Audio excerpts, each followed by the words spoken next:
আমাকে ফোন করে বলেছে, স্যার আপনার এটা গেঞ্জি আমার পছন্দ হয়েছে। আমি তাকে ঢাকা থেকে এসে আমি গাজীপুর থেকে একই কালারের গেঞ্জি আমি কিনে দিয়েছি। এই গেঞ্জিটা শুধু আগের কালকে নাকি সে পড়েছে। আমার সন্তানের এই লাশের কারণে, এই সন্তানের ঘটনার কারণে আমি ন্যায় বিচার চাই, যেন তার দৃষ্টান্তমূলক শাস্তি হয়, তার ফাঁসি চাই এদেরকে। আমরা এত ভালোবাসা এবং মধুর সম্পর্ক, উনি তো অন্য কোনো প্রতিষ্ঠানে চাকরি করেন, কতদিন ধরে আপনাদের এখানে ছিল?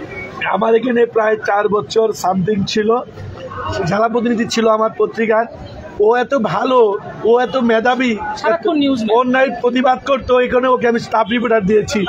সবচাইতে হলো সে একজন গণমাধ্যম কর্মী এবং পেশাদার একজন সাংবাদিক। তার মতো সাংবাদিক আমার হাউসে 300-র মতো আছে। 9টা-5টা ডিউটিতে বিশ্বাস?